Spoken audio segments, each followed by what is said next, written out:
하나님 말씀 보도록 합니다. 누가복음 16장 13절 우리 한 절 봅니다.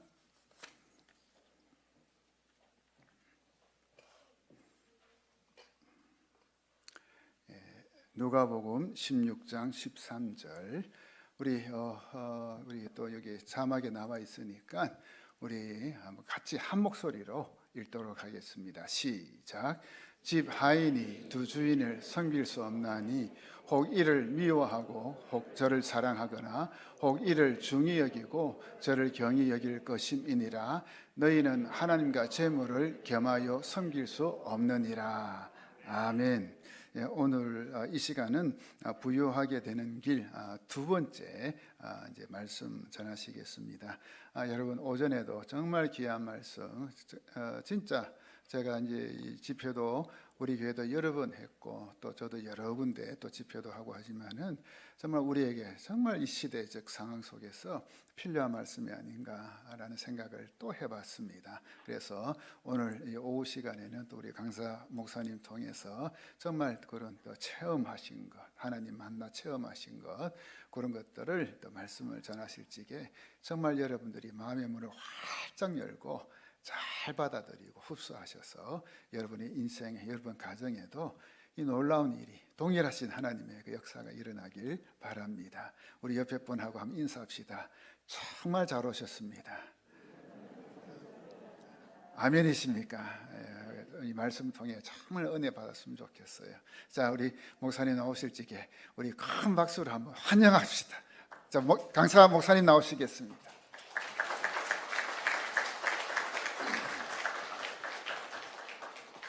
할렐루야. 오늘 오후 시간에 나오신 여러분은 정말 물질에서 자유하는 복을 누리실 줄 믿습니다. 자, 기도하겠습니다. 사랑의 하나님 감사합니다. 또 이 오후 시간에 저희들 불러주시고 하늘의 신령한 복을 주시기를 간절히 원하옵나이다.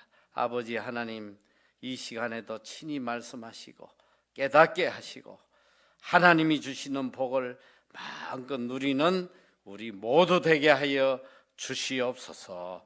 우리 주님 홀로 영광 받아 주시옵기를 간절히 원하오며 우리 주 예수님 이름으로 감사 기도 드리옵나이다. 아멘.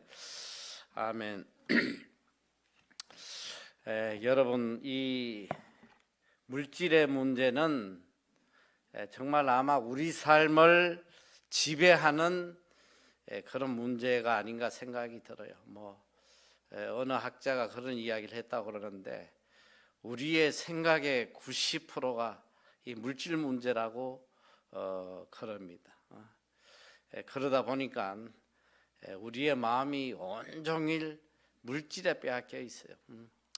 우리 하나님의 자녀는 온종일 우리의 마음이 하나님께 가 있어야 되는데 이 물질에 가 있다 보니까 우리의 삶이 이렇게 평탄치가 않습니다. 오늘 이 하나님의 자녀들은 첫째 굉장히 복받은 분들이에요. 그리고 염려할 것이 하나도 없는 사람들이에요.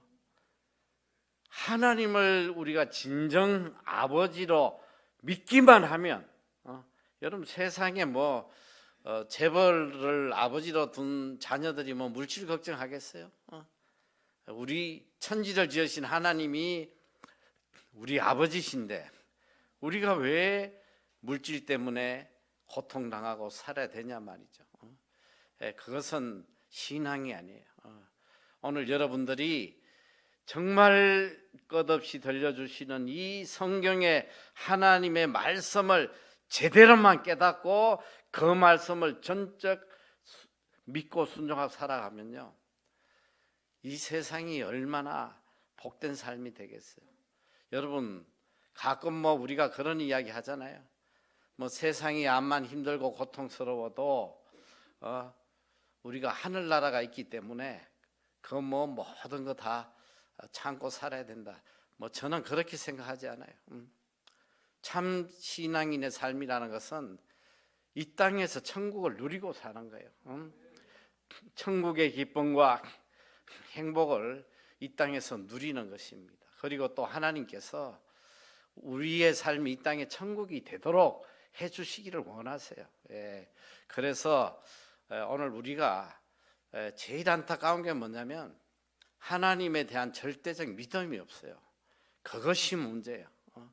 하나님을 믿었으면 그냥 죽을 똥 살 똥 그냥 하나님만 믿고 나가야지. 하나님이 제일 싫어하는 게 뭐예요? 두 마음을 가진 자들이. 두 마음을 가져요.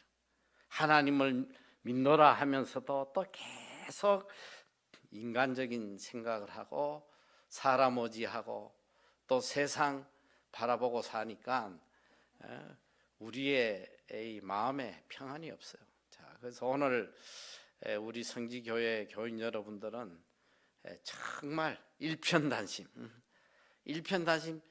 다 하나님께 맡기는 거예요. 이제 믿음이 뭐냐면 전적으로 위탁하는 거예요. 이게 토탈 커미트먼트, 영어로 이제 토탈 신학적 용어인데 전적으로 하나님께 맡기는 거, 이게 믿음이에요. 전적으로 맡기면 얼마나 마음이 편안해요. 그런 경험 많이 하시잖아요. 믿을 수 있는 사람에게 전적 맡겨놓으면 마음이 편하잖아요. 결국은 하나님을 못 믿는다는 거예요. 하나님 앞에 맡기려니까 너무 불안해. 안 될 것 같아. 망할 것 같아. 그런 믿음을 가진 자에게 무슨 기적이 일어나겠어.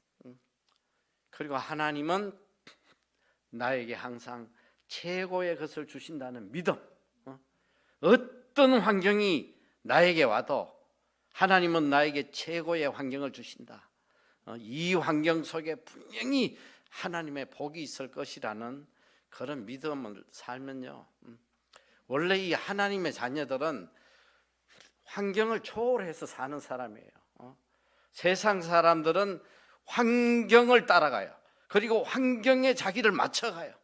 지금도 이 코로나가 생기니까 이 코로나 시대에 어떤 업종을 해야지 내가 먹고 살까, 어떻게든 환경에 합당한 사람이 되려고 발부둥치지만 하나님의 사람은요, 환경 따라 움직이는 사람이 아니에요. 우리는 하나님 따라 움직이는데 하나님이 환경을 우리가 복되도록 움직여주세요. 이게 차이점이에요. 하나님의 사람은 하나님이 모든 환경을 동원해서 하나님의 자녀가 복될 수밖에 없게끔 환경을 움직여 주신단 말이야. 그럼 믿음 없는 자들이 계속 하나님을 바라보지 않고 환경을 쫓아가다 보니까 근심 걱정 염려가 뭐 끊이지 않아요. 우리는 환경을 초월해서 살아가는데, 그러니까 이게 하나님의 자녀는 정말 소망이 있잖아요. 내 인생을 하나님이 책임지시니까 소망이 있는 거예요. 내 자식도 하나님이 책임져 주시고 내 사업도 하나님이 책임져 주시고 그저 내 할 일만 하면 하나님이 알아서 다 해주시는 거예요.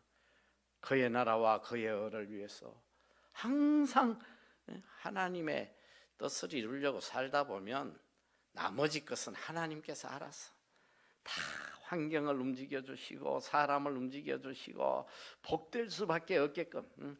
제가 오전에도 이야기를 했잖아요.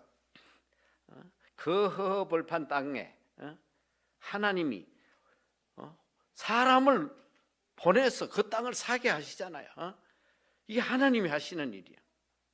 제가 그 땅을 팔고 난 뒤에 되게 궁금하더라고. 이게 누가 이걸 샀을까? 무엇 때문에 이걸 샀을까? 그 이유가 너무 궁금한 거예요. 그래서 제가 그 어렵게 부동산을 통해서 누가 샀는지, 왜 샀는지 그 이유를 알아냈어요. 이건 정말 충격적이에요. 그 지역에서 그 시청이 그 지역에 대규모 프로젝트를 한다고 극비리의 계획을 짠 거예요. 계획을 짰는데 이 극비 비밀이 대기업에 넘어갔어. 정보를 빼낸 거야. 그 큰 건설 업체에서 그걸 빼내 가지고 달라는 대로 주고 산 거예요. 그런데 정말 놀라운 일이에요. 그 땅을 판 지가 지금 거의 지금 몇 년이 됐나? 20년이 훨씬 지났어요. 아직도 거기 가면 소하고 양밖에 없어.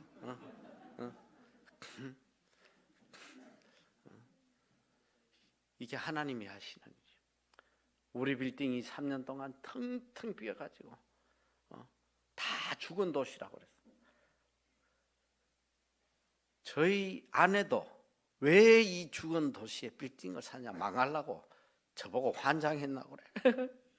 왜 이 죽은 도시에 사람 하나 안 보이는데 빌딩을 사냐. 그래서 하나님께서 그걸 반값에 사게 하시고 바로 채워주시잖아요. 지금은 우리가 있는 거기가요, 이 오클랜드에서 제일 번화가가 됐어. 제일 번화가.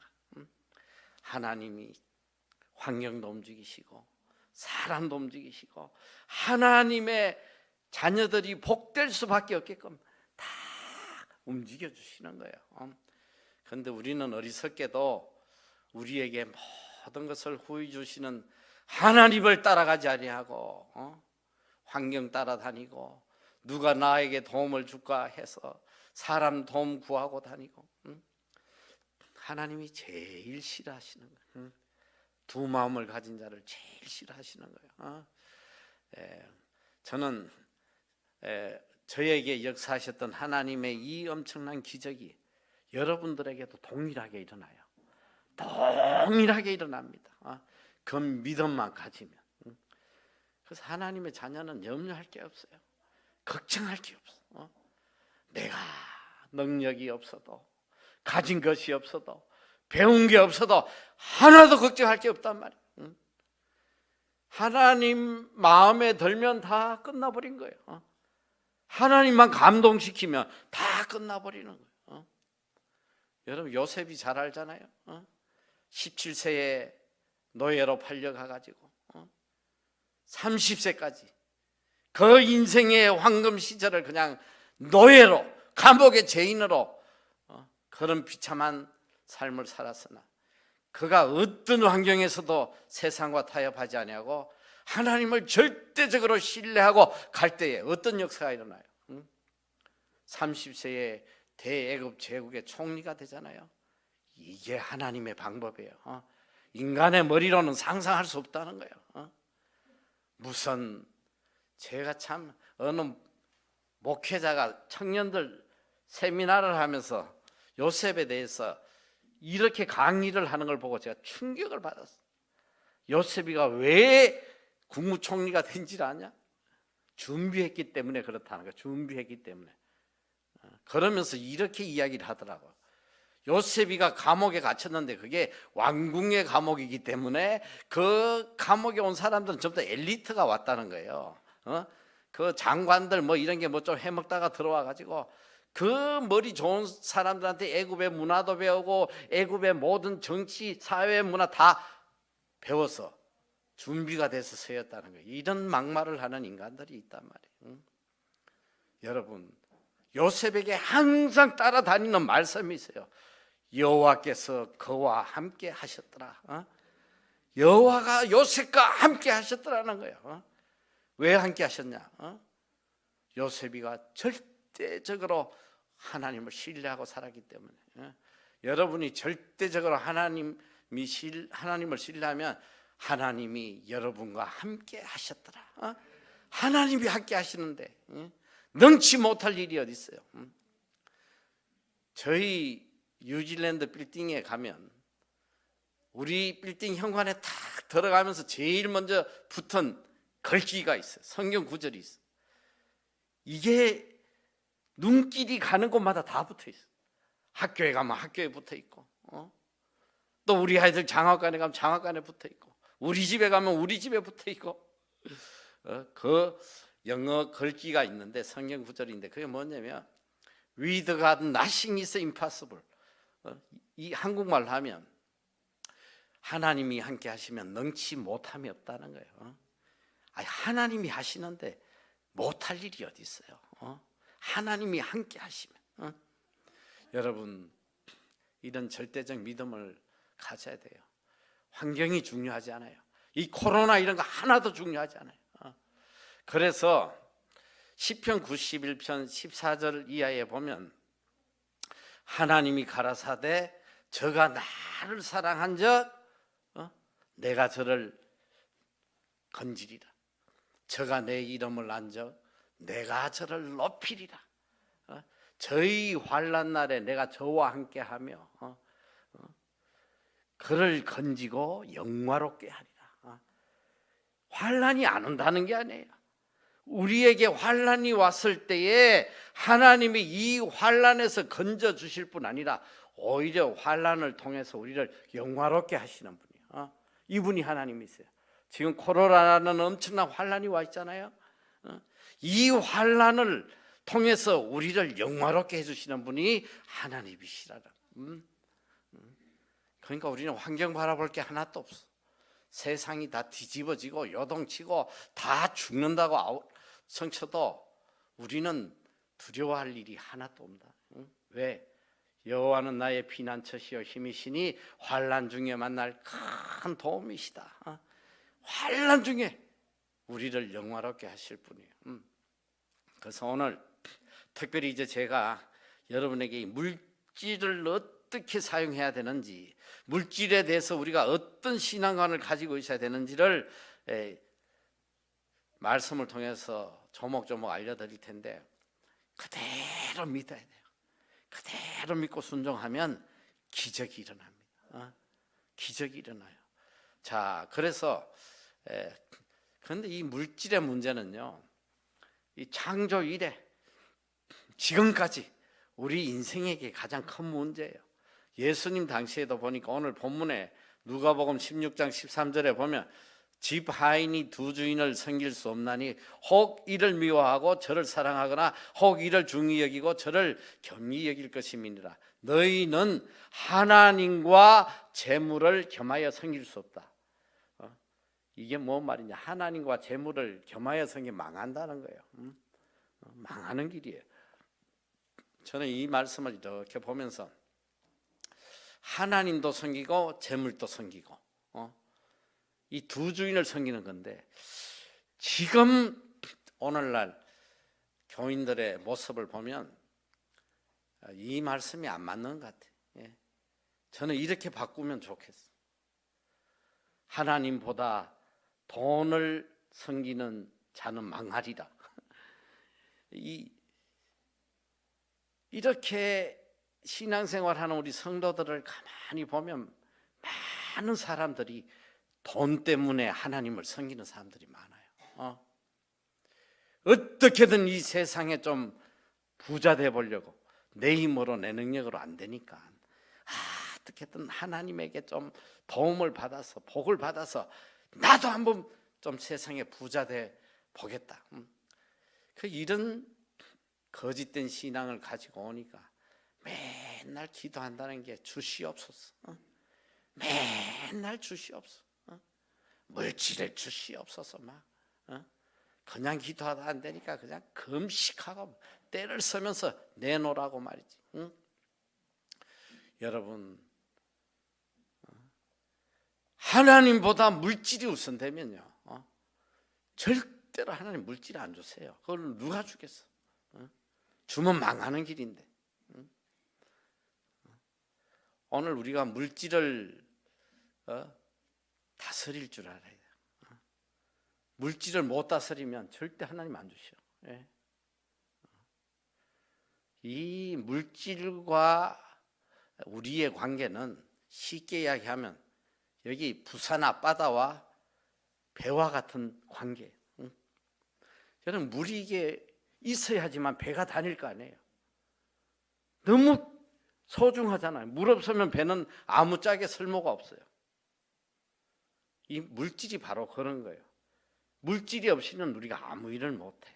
그런데 이 바닷물이, 이 귀한 바닷물이 넘쳐서 배를 덮으면 그 물 때문에 배가 파손한단 말이에요. 물질이 이렇게 우리에게 귀중하지만 이 물질이 나를 지배하는 순간에는 그 물질 때문에 우리가 멸망한단 말이에요. 그래서 이걸 잘 다스려야 돼요. 그래서 성경은 우리가 물질을 다스리는 법을 알려주고 계세요. 자, 첫째로 여러분 잘 여러분을 뒤돌아보세요. 첫째로 이 물질에 대해서 가장 우리가 중요한 첫 번째가 뭐냐면 물질의 주인은 하나님이시라는 거예요. 물질을 주시는 분이 하나님이세요. 이걸 인정하지 않으면 절대로 물질 얻을 수 없어요. 물질의 주인은 하나님이시다. 자, 신명기 8장 18절에 보면 하나님이 이렇게 말씀하세요. 내 하나님 여호와를 기억하라. 그가 내게 재물 얻을 능력을 주셨습니다. 이같이 하시면 내 조상들에게 맹세하신 언약을 오늘과 같이 이루려 하심이니라. 자, 내게 재물 얻을 능력을 주시는 분이 하나님이시라. 하나님이 주시는 거예요. 내가 애쓰고 노력해서 얻는 것이 아니라 하나님이 주시는 거다. 하나님이 주시지 않는 재물은 하나도 없어요. 하나님이 주셔야 돼요.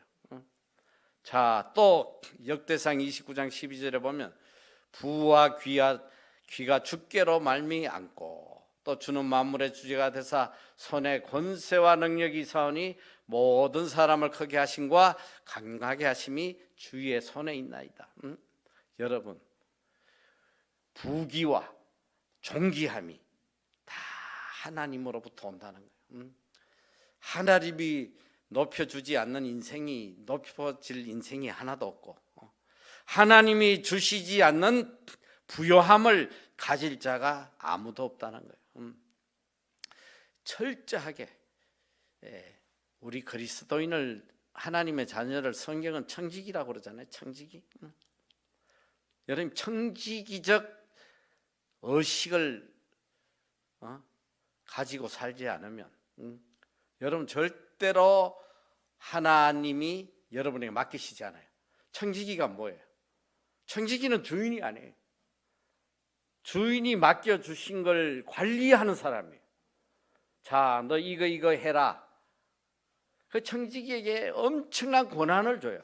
주인과 같은 권한, 주인을 대신해서 주인의 뜻에 따라서 모든 걸 관리하는 자가 청지기예요. 그러니까 청지기 입장에서 보면 신경 쓸 게 하나도 없어. 내게 아니니까. 그냥 주인이 시킨 대로 하면 돼요. 야, 요 얼마 어디에다가 사용해라. 그럼 그대로 사용하면 돼. 그러면 주인이 청지기가 맡은 걸 잘 관리하면 계속 맡기잖아요.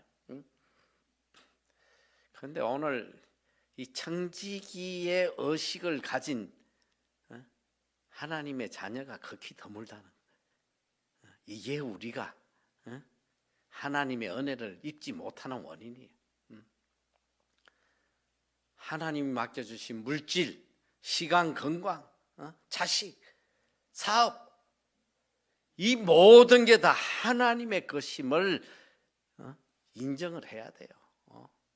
그리고 모든 것은 다 하나님의 뜻에 합당하게 사용을 해야 된다. 그러면 하나님이 다 책임져 주세요. 자, 성경에 여러분이 너무나 잘 아는 1달란트, 2달란트, 5달란트 비유가 있잖아요. 2달란트, 5달란트 받은 자들은 최선을 다해서 이문을 남겨요. 그런데 주인이 와서 이 둘에게 굉장히 칭찬합니다. 그런데 2달란트, 5달란트 가진 자는 똑같이 칭찬해요. 그리고 말씀하세요. 적은 거에 충성한 자에게는 큰 것으로 맡기겠다. 그런데 이 1달란트 받은 자는 끝까지 불평하고 숨겨놨다가는 아주 주인에게 혼쭐이 나잖아요. 너는 어두운 데서 슬피 울며 일을 갈 것이다. 너 있는 것도 빼앗아서 더 가진 자에게 줄 것이다. 바로 그거예요. 2달란트든 5달란트든 1달란트든 그게 중요한 게 아니에요. 하나님이 나에게 맡겨주신 거를 하나님의 뜻에 따라서 잘 관리하면 하나님께서 적은 거에 충성하면 많은 것으로 채워주는 거예요. 지금 여러분들이 야 나는 왜 이렇게 가난하냐, 나는 왜 이렇게 하나님이 안 주시냐, 이런 거 원만 불평하면 큰일 난단 말이에요. 지금 맡겨주신 거예요. 이것이 작든 크든 만 원이든 천 원이든 억이든 그게 중요한 게 아니라 그걸 가지고 하나님의 뜻에 맞게 잘 관리하면 하나님이 큰 것으로 맡겨주셔요. 하나님이 맡겨주실 때는 보면 상상을 초월하는 거예요. 적어도 저는 뭐 제가 이게 간증을 다 할 수 없지만 하나님께서 이 빌딩을 저에게 맡기시기 직전에 7년 동안 제가 뭘 했냐면 코 올리기 어린 애들 9살짜리부터 11살짜리 유학 온 애들 이거 데리고 맨날 그냥 그 애들 돌보고 도시락 나르고 그 애들을 붙잡고 제가 목회를 했다는 목회를 전심을 다해서 목회를 했더니 어느 날 갑자기 그렇게 큰 걸 맡기시더라고. 오늘 여러분에게 주어진 환경에서 감사하고 최선을 다하면 하나님이 큰 걸로 맡겨주세요. 지금 하나님이 맡겨주신 이 물질을 가지고 정말 하나님의 뜻대로 한번 사용을 해봐요. 하나님께서 어떤 역사를 일으켜 주시나. 자, 그리고 그 다음에 이제 우리가 이 물질에 대한 자세를 가져야 되는데 오늘 우리가 본문의 오전 말씀에도 보면 디모데전서 6장 17절에 이 세대에 내가 부한 자들을 명하여 마음을 높이지 말고 정함이 없는 재물에 소망을 두지 말고 오직 우리에게 모든 것을 후히 주사 누리게 하시는 하나님께 두라. 자, 첫째는 뭐예요? 물질에 소망을 두지 말라는 거예요. 물질은 정함이 없다는 거예요. 정함이. 오늘이라도 하나님이 불어버리시면 다 날아가는 거예요. 수천억을 가져도 하나님 불어버리시면 다 날아가요. 물질은 여러분에게 어떤 보장도 해주지 못한다. 야, 내가 뭐 돈이 얼마만 있으면 내 노후를 그래도 좀 안정되게 지낼 텐데 하나님이 불어버리시면 10억 아니라 뭐 100억 1000억을 가져도 하루아침에 다 날아가요. 그러니까 절대 물질에 소망을 두지 말고 오직 하나님께 소망을 두라는 거예요. 그리고 특별히 이 디모데전서 6장에는 정말 물질에 대한 우리의 자세를 알려주고 계신데, 자, 디모데전서 6장 10절에 보면 돈을 사랑함이 일만하게 뿌리가 되나니 이것을 탐내는 자들은 미혹을 받아 믿음에서 떠나 많은 근심으로 자기를 찔렀도다. 자, 첫째, 자 보세요. 돈을 사랑하는 거 이게 일만하게 뿌리요. 그리고 믿음에서 떠나게 돼요. 그리고 일평생 근심으로 자기를 찌르는 거예요. 돈 사랑하면 어떻게 된다? 일평생 근심 속에서 살아가는. 그럼 믿음과 거리가 먼 삶을 살아요. 여러분, 돈 사랑하세요, 안 사랑하세요? 좀 솔직히 한번 이야기해봐요. 돈 사랑해요, 안 사랑해요? 돈 사랑하잖아요. I love money. 뭐니 해도 머니가 최고야. 돈을 얼마나 사랑하는지 정말 충격적입니다. 제가 볼 때 하나님보다 돈 더 사랑하는 사람이 너무 많아. 자, 예를 하나 들어볼까요?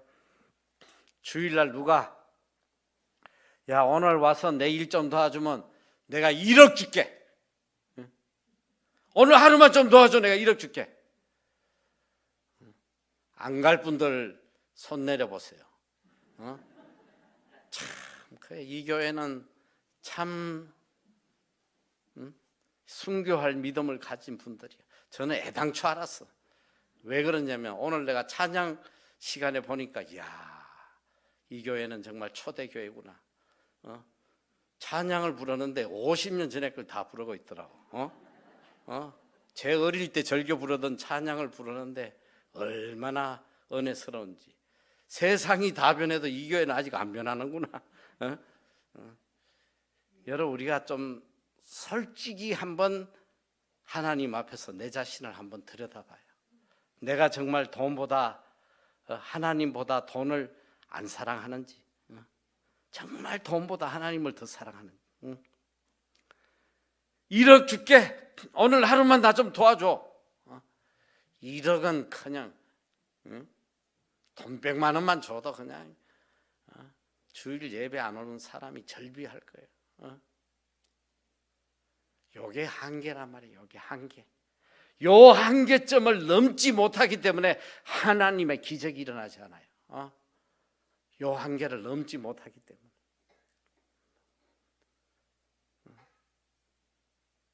내 모든 물질이 다 날아간다고 해도 나는 하나님 섬기는 걸 더 귀하게 여기겠다. 이런 자에게 하나님이 물질을 안 주시겠어요? 한번 상상을 해봐요. 제가 뉴질랜드에 가서 너무너무 답답하니까 어떻게든 좀 살아남아야 되는데 그때 하나님께서 그런 아이디어를 주시더라고. 제가 다니는 신학교가 너무 재정이 어려워하니까 그때 이제 한국에서 막 이민자들이 들어오고 유학생들이 몰려올 때니까 제가 제안을 했어요. 야, 이 신학교 안에다가 영어 과정을 만들자.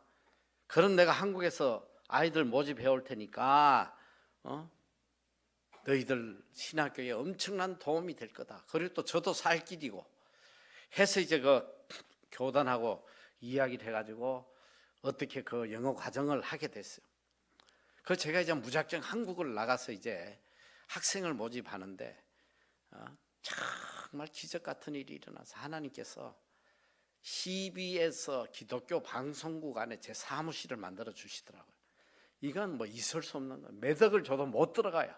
근데 하나님이 해주셨는데 아니나 다를까 그 방송국에서 모집을 하니까 학생들이 몰려오는 거예요. 첫 해에 70명이 왔어. 그래가지고 성공적으로 하고 저는 이제 꿈이 생겼죠. 나도 이제 이 뉴질랜드에서 일할 자격이 되는구나. 영주권도 받을 수 있겠구나. 그 두 번째 이제 학생을 모집하는데 저희가 120명을 생각하고 비행기 표를 이제 그 전에 예약을 해놔야 돼. 미리. 그런데 그 2000년도인데 2000년도가 뉴 밀레니엄이에요. 뉴질랜드가 세계에서 제일 먼저 해가 뜨기 때문에 전 세계 사람들이 그 해 뜨는 걸 보려고 미리 6개월 전에 표가 다 동이 났어요. 표를 구할 수 없는데 저희도 이제 6개월 전에 정말 간신히 120장 표를 구했어요. 한꺼번에 못 가고 30명씩 4번에 걸쳐서 학생이 들어오게 표를 구했는데 정말 하나님이 120명을 보내주셨어요. 뭐 그 기쁨은 말로 할 수 없었지. 그래가지고 이제 마감을 하고 아이들 비행기 스케줄을 확인을 하는데 보니까 제가 달력을 잘못 본 거예요. 2000년도 달력을 본 게 아니라 1999년도 달력을 보고 표를 예약을 한 거야. 다 문제가 없는데 한 팀이 딱 걸리는 거야. 주일날 딱 걸려요. 이 30명이 돌아가는 날이 주일날 아침이에요. 인천공항에 새벽에 도착하는. 여러분, 새벽에 도착하면 뭐 주일날 교회 가면 되지 이렇게 생각할 수 있지만 제 신앙 양심에 허용이 안 되더라고요. 왜 그러냐면 우리 아이들이 전국에서 오기 때문에 그 아이들 새벽에 데리러 가서 데리고 내려가면 주일 예배를 못 드리잖아요. 우리가 주의 일한다고 하면서 아이들을 예배를 못 드리게 하는 거 이건 있을 수 없다. 제가 그래서 여행사 사장에게 아무리 비싼 값을 줘도 좋으니까 월요일 날 출발하는 티켓을 좀 구해달라고 했는데 그 당시에는요 일확천금을 줘도 표 한 장을 못 구했어요. 그건 제가 너무 잘 알아요. 제 조카가 그 무렵에 뉴질랜드 오는데 표를 못 구해가지고 이틀 만에 왔어. 두 나라를 거쳐가지고 구할 수가 없어요. 그래서 제가 결단을 했습니다. 그 30개 취소해라. 여러분 한번 생각을 해봐요. 돈 다 내고 이제 가방 사고 이제 떠날 날만 기다리는데 그 취소하면 여러분 한국 부모들 성깔 아시잖아요. 특히 기독교인들 아마 CBS 방송국 다 때려 부술 거예요. 저는 그게 단순하게 그런 차원이 아니라 제 인생이 걸렸어. 이제 내가 뉴질랜드에서 길이 좀 열리려고 하는데 또 이 CBS 방송국하고 이제 막 일을 시작하는데 여기에 문제가 생기면 저는 끝나는 거예요. 더 이상. 저는 아무것도 생각 안 해요. 오직 하나님 뜻을 따르느냐 마느냐. 제가 다 취소했어요. 30개 취소하고 이걸 어떻게 변상을 해주고 어떻게 이 문제를 수습할까? 뭐 답이 안 나오는 거지. 가자 뭐 내 인생이 다 끝나도 내가 이건 할 수가 없다 하고 있는데 하루 이틀 뒤에 여행사 사장이 갑자기 전화가 왔어요. 선교사님, 오클랜드에서 월요일 날 출발하는 비행기표 30장 구했다는 거예요. 아니 어디서 구했냐? 자기도 모른다네. 우리가 원하는 월요일 날 오클랜드 공항에서 특별기가 한 대 떴다는 거예요. 특별기가. 전혀 스케줄에 없는 비행기가 특별기가 한 대 떴대요. 그래서 30장 구했다는 거 아니에요. 여러분, 우리 하나님이 이런 분이에요. 이 한계를 못 넘기 때문에 우리가 하나님의 기적을 체험 못하는 거예요. 그 한계를 넘어서면 반드시 기적이 일어나. 저는 일평생 체험하는 거예요. 그렇게 사는데 물질을 안 죽이시겠어요? 돈을 사랑하면 일만하게 뿌리가 된다. 하나님을 그렇게 사랑해봐요. 저는 이 그리스도인들이 얼마나 돈 사랑하는지 이거는 직분하고 관계도 없어. 집 사고 장로고 뭐 하나도 중요하지 않아. 보니까 돈 사랑하는 건 똑같은 것 같아. 얼마나 사랑하는지. 그렇게 믿음 좋은 사람도 돈 문제가 딱 걸리니까 이건 뭐 완전 딴 사람으로 돌변해요. 여러분이 정말 돈보다 하나님 더 사랑해 보세요. 어떤 일이 있나? 그 지금 정답을 알려주시잖아. 돈 사랑하면 나타나는 현상이 첫째 하나님을 떠나게 돼요. 믿음에서 떠나게 돼. 돈만 생각하는 거 안전하서나. 그리고 근심으로 자기를 찌른다는 거. 근심이 떠나지 않아. 평생 예수 믿어도 근심이 떠나지 않는 거예요. 근심이. 교회 나와서 찬송은 부르는데 그냥 얼굴은 다 썩어가지고 세상 사람보다 더 고통스럽게 살아가요. 그렇게 믿을 거면 뭐하러 믿냐 말이야. 그렇게 세상이 줄 수 없는 기쁨과 평안을 누리기 위해서 우리가 예수 믿는 거 아니에요?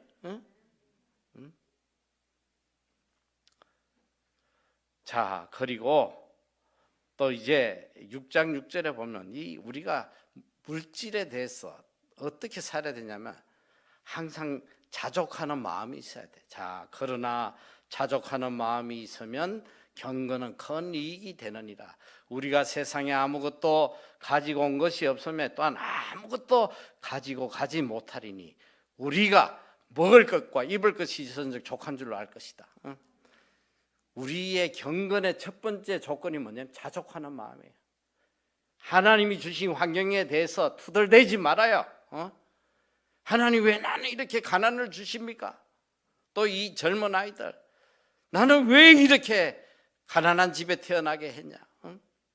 계속 사회를 원망하고 환경을 원망하고 부모를 원망하고 여러분 큰일 나는 거예요. 환경을 주신 분은 하나님이에요. 어떤 환경 속에서든지 하나님께 감사하고 자족하면요 환경이 바뀌는 건 한순간이에요. 한순간에 바뀐단 말이에요. 요셉이가 감옥에 있다가 한순간에 국무총리가 된 것처럼 하나님은 한순간에 우리의 상황을 바꿔주세요.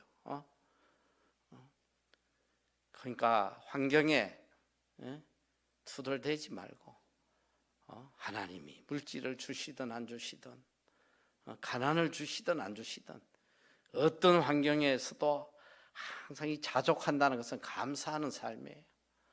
늘 만족하고 밥 한 끼를 먹으면서도 너무너무 감사하고 그래도 내가 또 오늘 하루를 하나님의 은혜 속에 살아가는구나. 나보다 못한 자들을 생각하면서 또 감사하고 이 감사하는 자에게 주시는 하나님의 은혜가 얼마나 큰지 몰라요. 자족하고 그 다음에 부자가 되려고 하지 말라는 거예요. 부자가. 자, 이 디모데전서 6장 9절에 보면 부하려 하는 자들은 시험과, 잘 봐요, 부자 되려고 하면 첫째로 시험에 빠져, 둘째 올무, 넙세 빠지는 거예요. 셋째는 여러 가지 어리석고 해로운 욕심에 떨어지나니. 결론이 뭐냐? 파멸과 멸망에 빠져서 인생 끝난다 이 소리. 인생 파멸하는 지름길이 부자 되려고 애쓰는 거예요. 부자 되려고 애쓰면 패망한다. 얼마나 부자 되고 싶어 하는지. 안전하서나 부자 되려고 어떻게 하면 돈 좀 벌어볼까, 눈에 혈안이 돼가지고 돈 좀 된다면 주일날 교회고 하나님이고 없단 말이에요. 주일날 돈 좀 된다면 교회도 안 와요.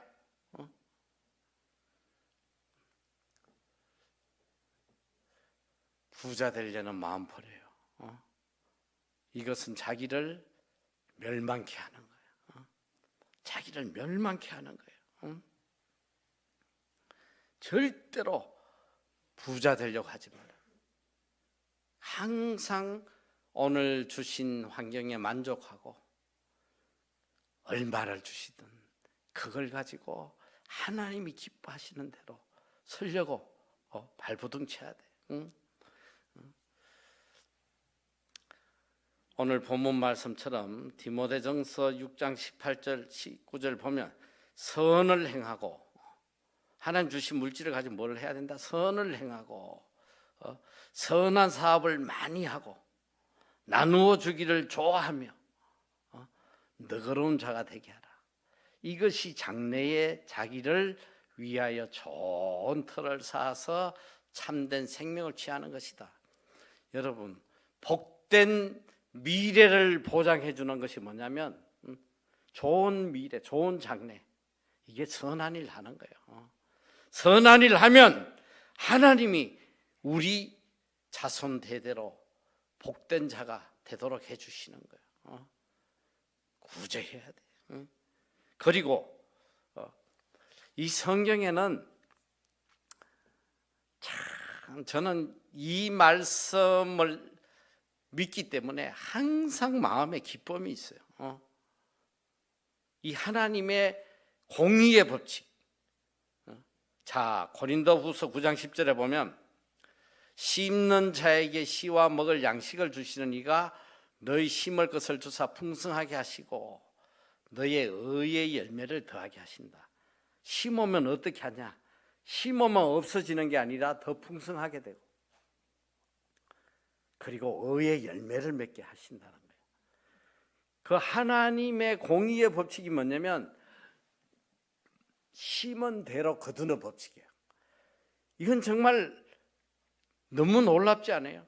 세상은 절대로 심은 대로 거두지 못해요. 여러분 10억 투자한다고 20억 법니까? 100억 투자한다고 뭐 100억 더 벌어요? 제가 보니까 뭐 투자해가지고 망한 사람이 훨씬 많아. 아무리 뭐 투자하고 뭐 다 쏟아부어도 망한 사람이 너무 많아요. 그런데 하나님의 이 불변의 진리, 공의의 법칙 반드시 심은 대로 거둔다는 거예요. 그래서 소망이 있어요. 소망이 있잖아. 여기 보면 또 그 다음에 자 고린도서 9장 6절 고린도 9장 이것이 곧 적게 심는 자는 적게 거두고 많이 심는 자는 많이 거둔다는 말이다. 적게 심으면 적게 거두고 많이 심으면 많이 거둔다. 이 하나님의 이 공의의 법칙은 절대로 변치 않아요. 반드시 이대로 이루어져요. 그래서 소망이 있는 거예요. 야, 나는 왜 이렇게 찢어지게 가난하냐, 그런 소리 하지 말아요. 심어. 지금부터 심으란 말이에요. 적게라도 심어요. 적게 심으면 하나님께서 적게 일단은 거두게 해주시니까 거두면 또 심어. 그럼 조금 많이 생길 거 아니야. 자꾸 많이 심으면 갈수록 많아지는. 저는 이걸 천국 계산법이라고 그래요. 세상은 내가 100만 원을 갖고 있는데 90만 원을 어려운 사람에게 다 나눠주면 10만 원 밖에 안 남아요. 근데 천국 계산법은 어떤지 알아요? 내가 이 땅에서 선을 위해서 사용하면 이것이 바로 하늘의 보물을 찾는 거예요. 하늘나라의 저축이 된단 말이지. 하늘나라의 저축이 되면 바로 이 땅에서도 같이 쌓이는 거예요.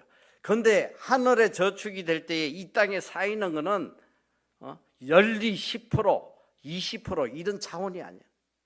제가 볼 때요, 1000배, 10,000배, 억만 배 하나님이 갚아주시더라고요. 우리 하나님 이런 분이에요. 저는 지금 평생을 체험해요. 조그만 거 하나 심었는데 하나님이 수십억으로 갚아주시고 이런 체험을 제가 너무 많이 하거든요. 그러니까 왜 소망이 있냐면 우리는 하나님의 공의의 법칙, 심은 대로 거둔다는 법칙이 있어. 그런데 지금 제일 문제가 뭐냐면 심지는 안 하고 기도만 해. 주야 주시옵소서. 구하는 자에게 주실 것이요. 두드리는 자에게 열릴 것이요. 거기도 백날. 그게 이게 기도도 이게 잘못된 거야. 그게 그런 뜻이 아니에요. 세상의 물질을 구하면 주실 것이다. 그런 말씀이 아니란 말이에요. 그 말씀은 성령을 구하라고요. 성령을 구하면 주실 것이요. 이 누가복음에 이 말씀이 분명히 돼 있어요. 성령을 구하라는 거예요. 자, 하나도 심지 않고 40일 금식하고 하나님 앞에 달라고 떼쓰면 귀샤대기 얻어맞아. 하나님의 이 공의의 법칙, 심은 대로 거둔다는 공의의 법칙을 지켜야지. 하나님 주실 거 아니에요.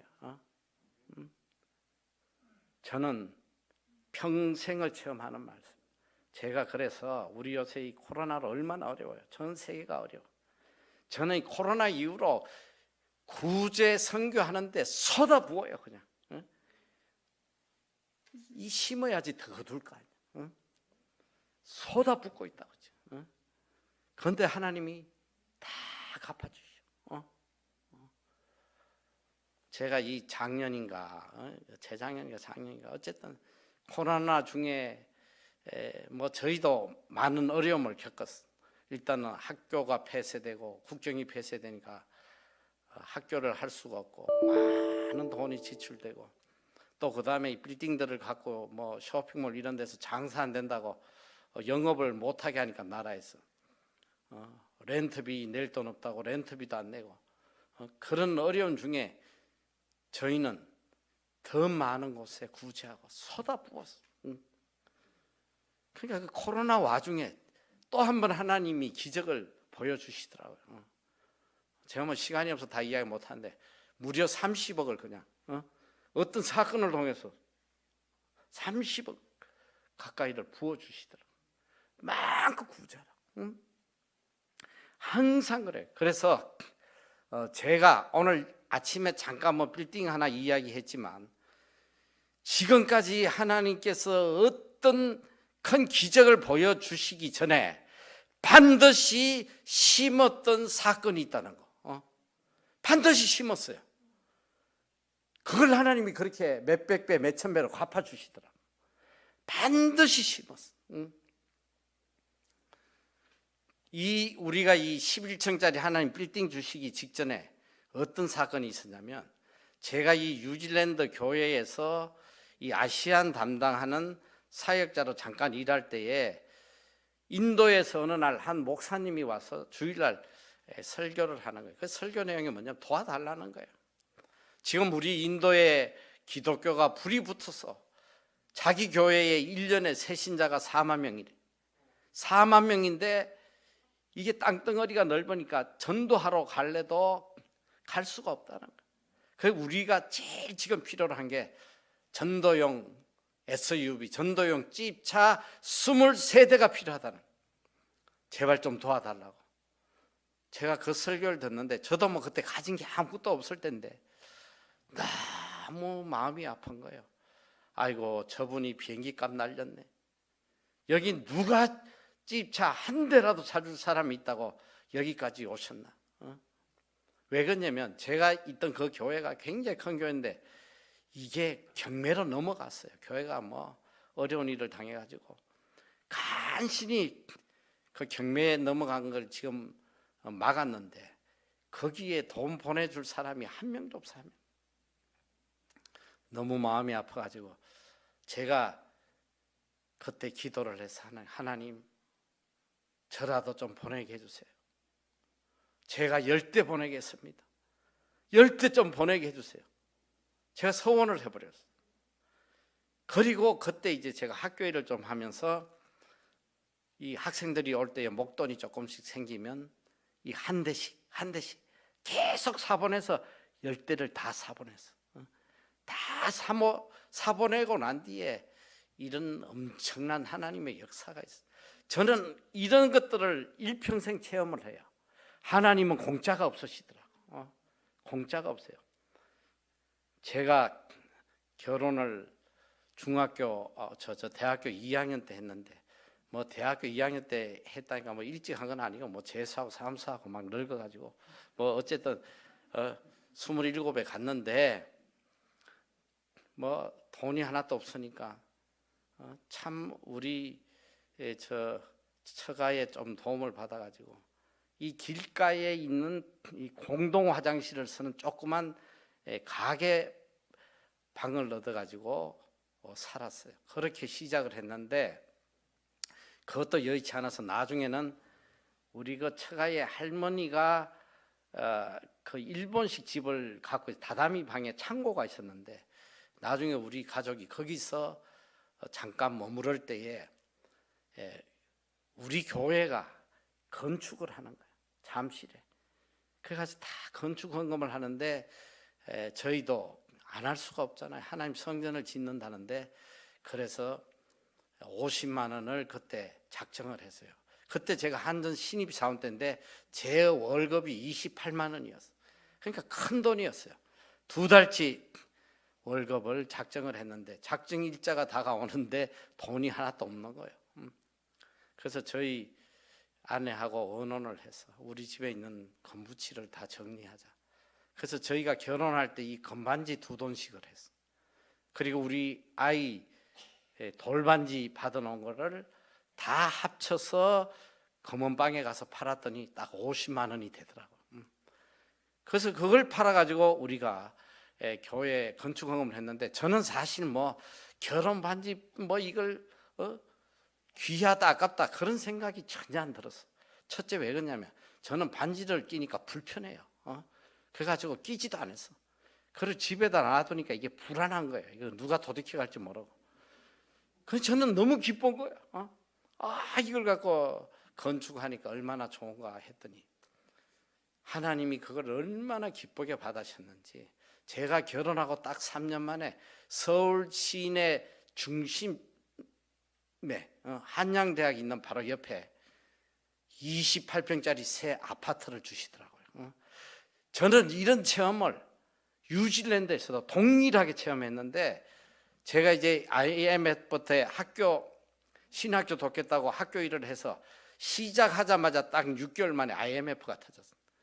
저는 이 신학교를 돕겠다고 했는데 도움도 주지 못하고 이제 학교가 문을 닫아서, 그때 제가 얼마 안 되는 돈을 가지고 은행에서 80% 융자를 받아서 조그만 집을 하나 샀다가 너무 이게 마음이 좋지 않아서 어떻게든 내가 신학교에 얼마라도 좀 도움을 줘야겠다 싶어서 집을 팔려고 하는데 뭐 IMF 때 집이 팔리나요?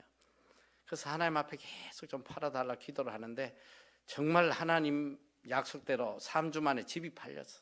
그 은행 빚을 다 갚고 나니까 뭐 몇천만 원 수중에 있었는데, 제가 그때 3개월치 생활비를 빼고 나머지를 신학교하고 한 선교사에게 그걸 보냈거든. 딱 3개월치. 응? 하나님이 그걸 얼마나 기쁘게 보셨는지. 응? 그 3개월치를 가지고 월세방에 살고 있는데 계속 집을 보게 하시고, 내가 집을 줄 거니까 가서 집을 보라고. 제가 그때 100군데를 더 다녀. 저희 아내가 저보고 제발 좀 헛된 짓 하지 말라, 왜 부동산들 괴롭히냐고 막 저를 나무라고 했는데, 저는 뭐 하나님이 자꾸 집 보라니까 열심히 다녔. 하나님께서요 그러고 바로 방 5개짜리 대저택을 주시더라고. 상상할 수 없는 그런 기적들을 항상 그 기적 앞에는 제가 심었어요. 심었다고. 심은 대로 거두게 하시는. 제가 뭐 이 심은 이야기를 지금 여러분에게 어떻게 다 하겠어. 그래서 제가 책을 꼭 보라는 거예요. 심었을 때에 하나님이 어떻게 갚아주시는지. 그러니까 여러분들이 다 소망이 있는 거예요. 이 하나님 말씀대로만 살면 심은 대로 거둔다는 게 아니에요. 심은 대로. 적게 심으면 적게, 많이 심으면 많이. 이거는 돈의 양을 이야기하는 게 아니에요. 100만 원 심으면 뭐 200만 원 거두게, 그런 뜻이 아니란 말이에요. 내 상황에 맞게 내가 얼마나 정성을 다해서 심냐. 비록 내가 10만 원을 심어도 이것이 나의 전 재산이면, 이거는 큰 걸 심은 거예요. 하나님이 크게 갚아주신단 말이에요. 그래서 소망이 있어요. 여러분, 구제하려면 첫 번째 조건이 뭔지 알아요? 제가 살아오면서 보니까 제일 악한 사람이 좀 선한 일 하라고 그러면 하는 소리가, 나는 내 꿈이 앞으로 돈 벌면 구제 선교하는 거다. 그 제일 악한 사람이. 그런 사람은 절대로 형편이 좋아지지 않아.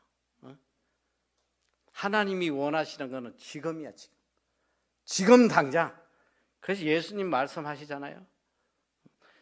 냉수 한 그릇도 결단코 상을 잊지 않을 것이다. 냉수 그게 뭐야? 안고 다니잖아요. 그런데 그 냉수 한 그릇이 필요한 사람들이 주위에 너무 많다는 거예요. 냉수 한 그릇도 결단코 상을 잊지 않을 것이다.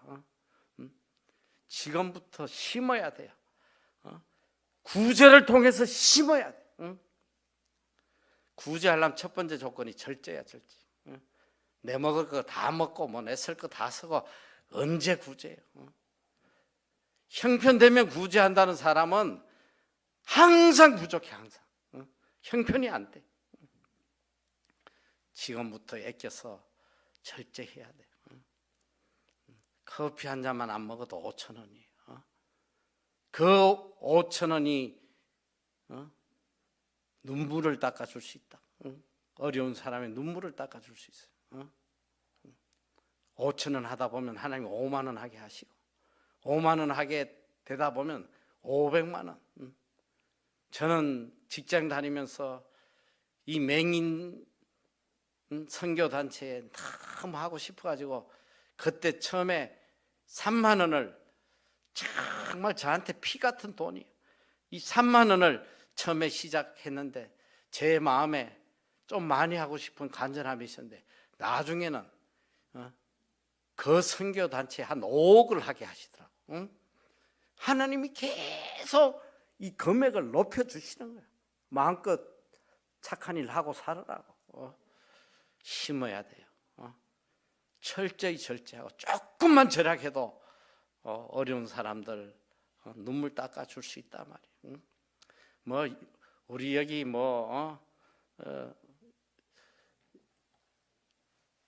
이쪽 교회는 성지교회는 갑자기 이름 생각나. 이거 무슨 교회예요? 성지교회 맞아요? 성지교회.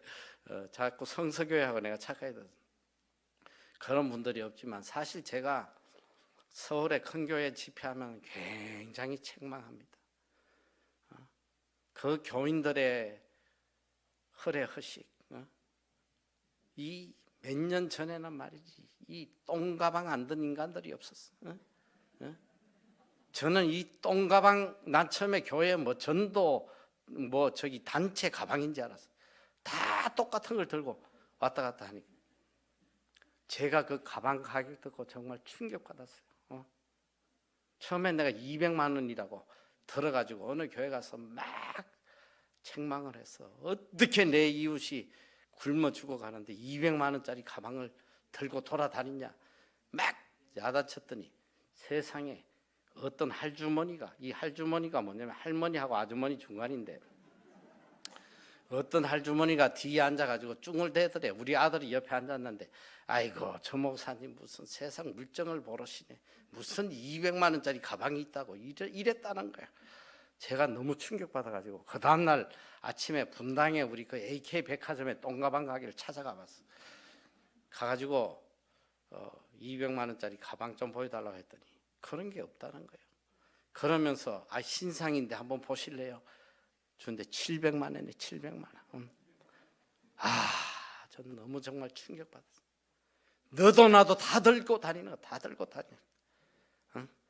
내 이웃이 먹을 것이 없어서 굶어 죽어가고 있는데 그거 들고 와가지고는 하나님 찬양, 하나님 사랑해요. 단돈 많은도 이웃에게 안 내놓으면서 거짓거리를 한단 말이에요. 그리고 요새 이 교회 가면 명품 그냥 이 명품 그냥 서로 자랑하려고 말이지. 옷 한 벌이 100만 원, 200만 원 그냥 그런 것들 있고 교회에 나와가지고 똥가방 들고 말이지. 그리고 이웃에게는 단돈 만 원도 안 내놓는. 그러고 하나님 찬양한다고 형제님 자매님 사랑합니다 불러싸고 말이지. 제가 서울교회 가면은 정말 강하게 이야기를 해요. 얼굴은 다 골동품이. 무슨 명품 든다고 그 얼굴이 무슨 명품이 되냐 내가. 심력이 명품이 돼야지. 누가 쳐다본다고. 내가 그래요. 아무도 안 쳐다봐. 암만 명품 입어도 남편도 안 쳐다본다. 남편도. 누가 쳐다보냐고. 다 늙어가지고. 우리가 정신 차려야 돼요. 하나님께서 선한 일 하라고 맡겨주신 물질을 가지고 자기를 위해서 그렇게 서재끼니 무슨 하나님이 복을 주시겠냐고. 그게 바로 도둑이란 말이야. 도둑. 하나님의 것을 하나님께 돌려드려야지. 지가 다 닦아 먹으니까. 구제가 사라진 교회. 구제가 사라졌어. 정말 이건 너무 충격적이에요. 기껏 성탄절 되면 그냥 살 한 포대씩 이웃에 돌리는 그게 구제인지 알아요. 그거는 생색내는 거예요. 구제는 우리의 삶이 돼야 돼요. 일평생 내가 실천하고 살아야 된단 말이에요.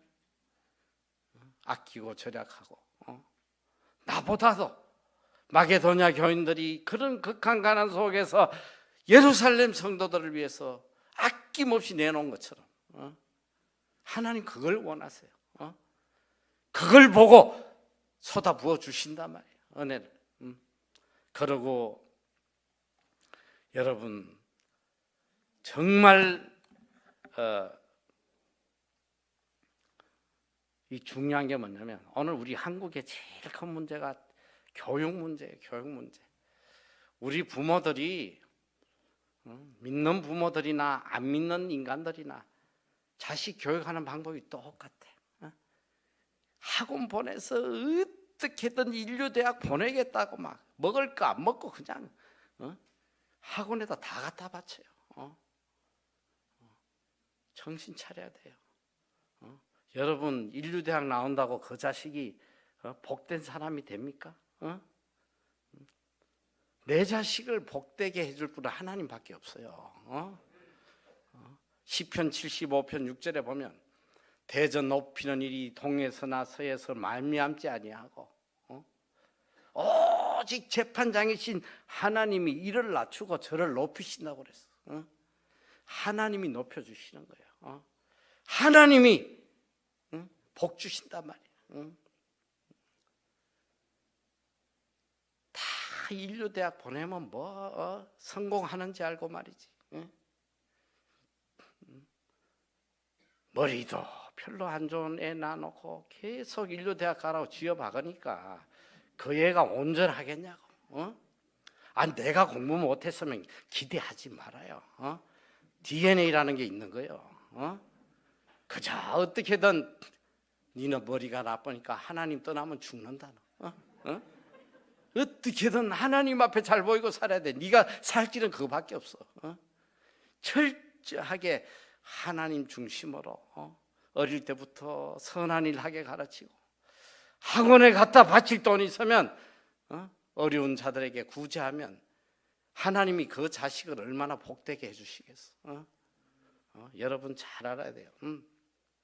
부모가 자식을 복되게 하는 겁니다. 자, 시편 37편 25절에 보면 내가 어려서부터 늙기까지 의인이 버림을 당하거나 그의 자손이 걸식함을 보지 못해서 그는 종일토록 은혜를 베풀고 꾸어주니 그의 자손이 복을 받는다. 내가 선행하면 내 후손이 복을 받을 복이 끝없이 받도록 복을 안 받을 수 없도록 하나님이 복을 내려주시는 거예요. 자, 또 잠언 13장 22절에 보면 선일은 그 산업을 자자손손에 끼쳐도 죄인의 재물은 의인을 위하여 쌓이느니라. 저는 이 말씀을 정말 경험을 많이 해서 이 악인들이 말이지 지 먹고 잘 살고 하겠다고 일평생 끌어모아놨는데 그 재물이 어디 가냐면 선인에게 다 가는 거야. 하나님께서 그거 뺏어다가 다 선한 일 하는 자에게 넘겨주시는 거야. 그러니까 선인은 그 산업을 자자손손이 누리게 돼요. 악인의 걸 뺏어가지고 의인을 위해서. 그러니까 죄인의 재물을 의인을 위하여 쌓는다는 것이 하나님 떠나가지고 아무리 물질을 모으고 난리를 쳐도 하나님이 뺏어다가 다 의인에게 부어주신다는 것입니다.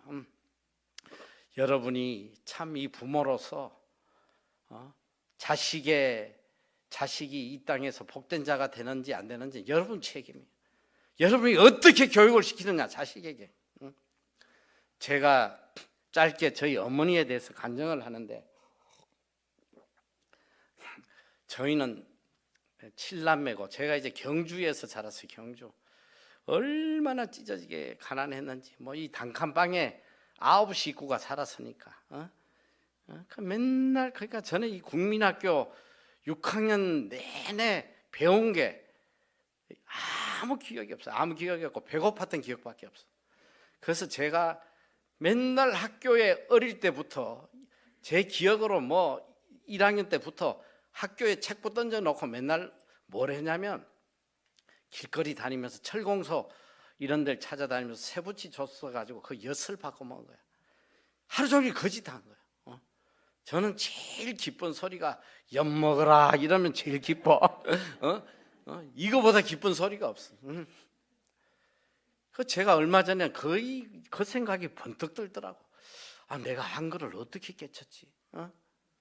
저는 공부한 기억이 없는 거예요. 우리 어머니는 평생 공부하라 소리를 안 해. 관심도 없어. 학교를 가든지 말든지 관심도 없어요. 저한테 일평생 귀가 아프도록 가르친 게 뭐냐? 너 하나님 떠나면 죽는다는 거야. 너 하나님 떠나면 죽어. 신앙생활 똑바로 해. 평생 그 소리야. 그리고 너 목사 돼야 돼. 평생 그 소리야. 그런데 우리 어머니가 어떤 분이었었냐면, 제가 어릴 때 보니까 우리 어머니를 이해를 못 하겠더라. 우리 어머니가, 우리는 그렇게 굶고 사는데 우리 어머니가 교회를 개척을 하나 했어요. 여러분도 알란가 모를란가 제가 모르겠는데 남관이라는 데가 있더라고. 경주 가면 남관이라는 데. 그래서 경주 시내에서 거기까지 4km예요. 밤에 제가 우리 어머니를 따라가지고 예배 드리러 가보는데, 그 할머니들 몇 명 모아놓고 늘 예배를 인도하고 오시는데, 그 십리길을 밤에 겨울에 걸어가면요, 죽을 만큼 추워요. 얼마나. 그래서 우리가 이 똥바람이라고 그러는데, 막 사람이 아주 살을 애는 그런 추위에 불빛 하나 없는 데를 매일 밤마다 가서 예배를 인도하시고, 가끔 보면 우리 어머니가 이 다라이에 떡을 해가지고, 이 그냥 시루떡을 잔뜩 해서 그걸 이고 심리를 가서 그분들을 나눠주고 오세요. 저는 이해를 못한 거야. 왜 우리는 안 주고 맨날 여기 갖다 주나? 제가 우리 어머니하고 연줄이 돼서 몇 년 전에 여기 울산에 큰 두 번째 큰 교회라는데, 그 교회에 내가 집회를 갔는데 우리 어머니 때문에 가게 된 거예요. 우리 어머니 오래전에 소천하셨지만은 거기에 사모님이 누군가 하면 우리 어머니가 그 개척했던 교회의 시골의 처녀였어. 그런데 거기 목사님은 또 누구냐면, 우리 어머니가 그 성경학교 전도사를 가끔 데려가서 설교를 하도록 했는데, 어쨌든 설교하러 가가지고 눈이 맞아가지고 결혼을 했어. 그래서 그분들이 울산에서 큰 교회를 하고 계시더라고요. 그래서 제가 집회를 한번 갔는데, 그 사모님이 우리 어머니에 대해서 알려주시더라고요. 저는 처음 들은 이야기예요.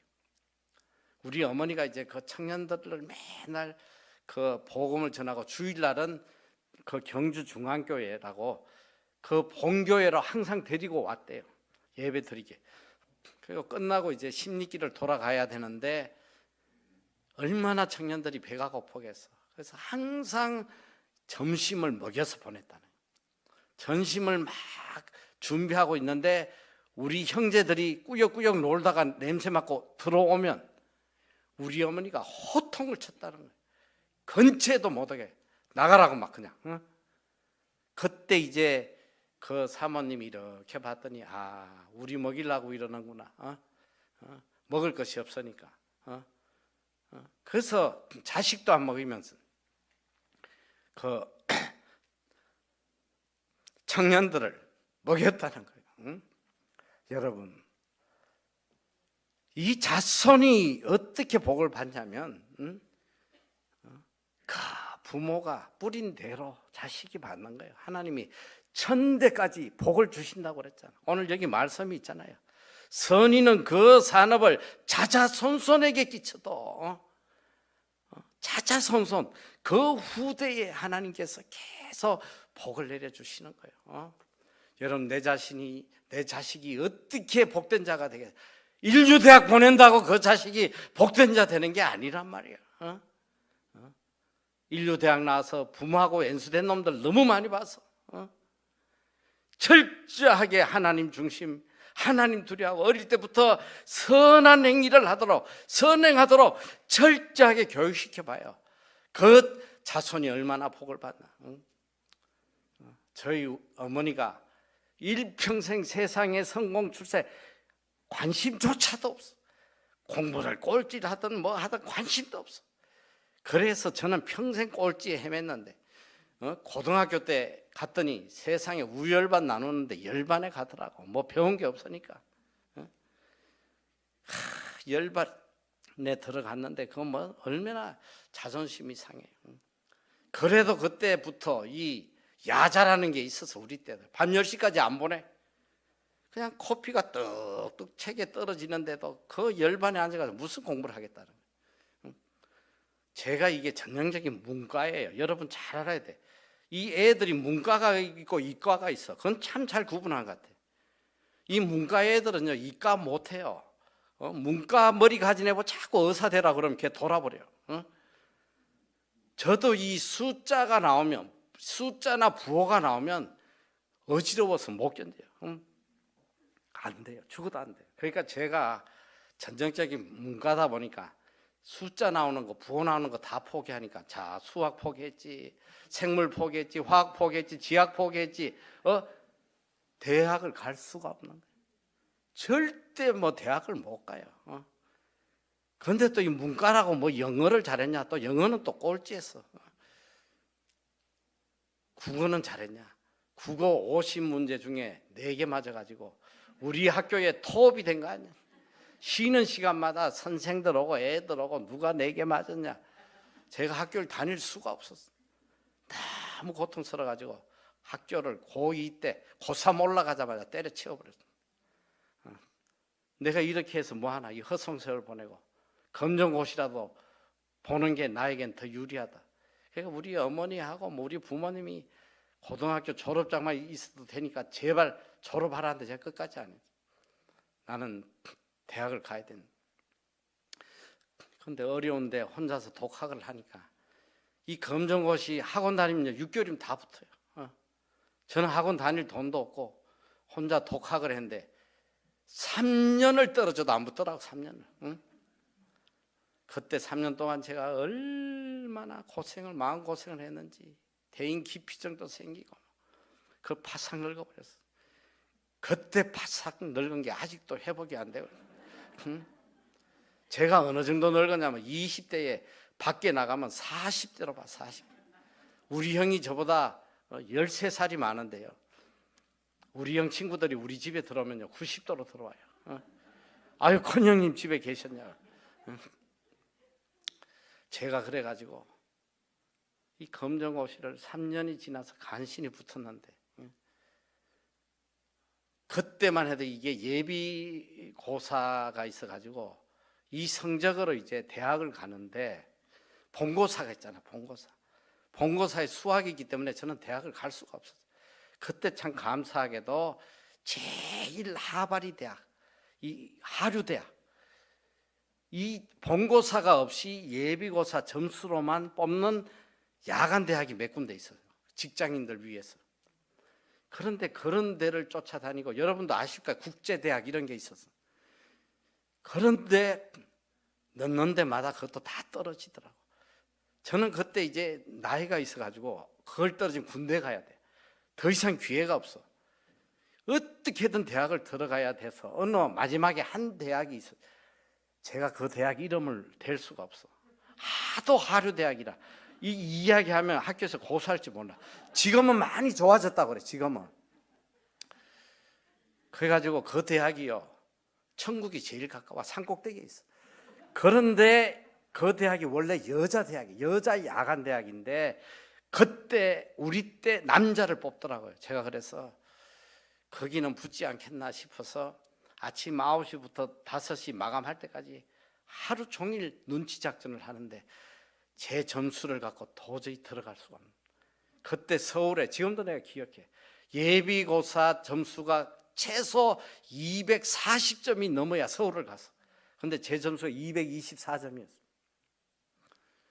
하루 종일 기다렸다가 이제 마감을 하는데 아무 데도 들어갈 때. 그래가지고 어쨌든 경쟁률이 제일 낮은데 일단 집어넣었어.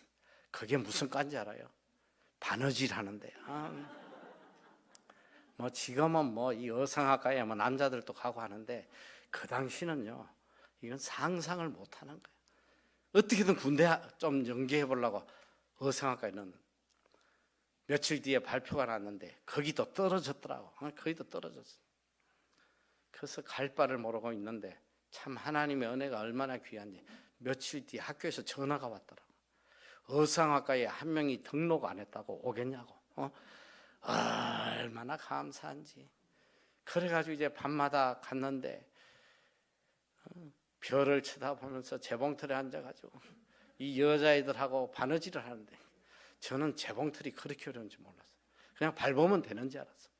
열심히 밟으면 실은 따로 놀고 저는 따로 놀고 숙제는 내야 되고. 제가 그래서 이 여자애들이 다 가고 나면요 쓰레기통을 뒤졌어. 애들이 실수해가지고 버린 거 그런 거 주스다가 이름 적어서 내고. 뭐 그래도 하나님 은혜로 제가 계속 그 재봉틀 밟지는 않았고 1년 뒤에 제가 영문학과로 바꾸긴 했는데, 제가 왜 이런 이야기를 하냐면 저는요 세상적인 관점에서는 제가 밥 한 끼도 해결 못했어요. 한국에서도 밥 한 끼도 해결할 수 없었던 그런 사람. 여러분 지금 뉴질랜드 이민 아무나 가는 데 아니에요. 전 세계에서 제일 하이 퀄리티, 제일 엘리트들만 갈 수 있는 나라가 뉴질랜드.